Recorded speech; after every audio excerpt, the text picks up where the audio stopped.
ऐसी नगरी जिसे ना समय मिटा पाया, ना आक्रमण और ना ही कोई विनाश।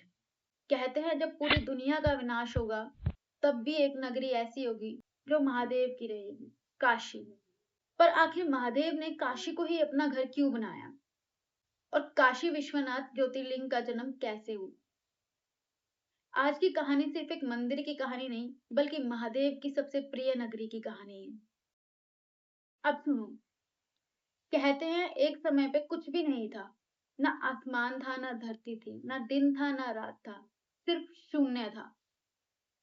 और उस शून्य में सिर्फ एक शक्ति थी, महादेव।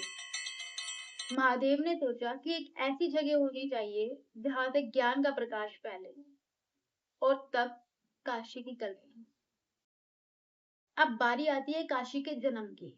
बोला जाता है महादेव ने अपने त्रिशूल पर एक दिव्य नगरी को स्थापित किया। ये कोई आम नगरी नहीं थी, ये थी काशी। इसलिए कई कथाओं में कहा जाता है कि काशी धरती पर नहीं, महादेव के संकल्प पर टिकी हुई है। महादेव ने काशी को ही क्यों चुना? 12 ज्योतिर्लिंग है, पर महादेव ने अपना घर काशी को ही क्यों बनाया?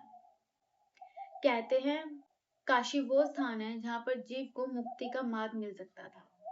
महादेव चाहते थे जो भी भटक गया हो वो काशी आकर अपना रास्ता पा सके। एक समय काशी में राजा दिवोदास का राज था।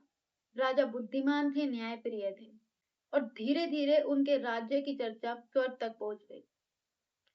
बोला जाता है कुछ परिस्थितियां ऐसी थी कि महादेव को काशी छोड़ना पड़ा। पर क्या सच में महादेव काशी से दूर रह पाए? नहीं।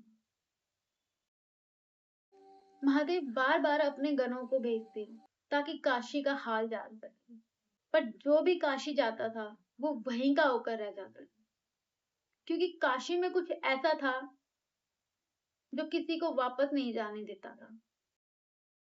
अब सुनिए काशी विश्वनाथ ज्योतिर्लिंग कैसे प्रकट हुआ। आखिरकार महादेव काशी वापस लौट आए और जब महादेव ने आकर अपनी उपस्थिति स्थापित की, तब प्रकट हुआ काशी विश्वनाथ ज्योतिर्लिंग। विश्वनाथ का मतलब पूरे विश्व के नाथ। अब आती है बारी कि काशी को मोक्ष की नगरी क्यों कहा गया। कहते हैं काशी में मौत अंत नहीं है, यहाँ महादेव स्वयं जीव को मोक्ष का रास्ता दिखाते हैं। इसलिए सदियों से लोग मानते आए हैं कि काशी में अंतिम सांस लेना एक वरदान है। अब सुनिए महादेव काशी को छोड़ते क्यों नहीं? शायद इसलिए कि काशी सिर्फ एक शहर नहीं, ये महादेव का एक वादा है। एक वादा कि जब तक संसार रहेगा तब तक काशी में ज्ञान का दीप जलता रहेगा।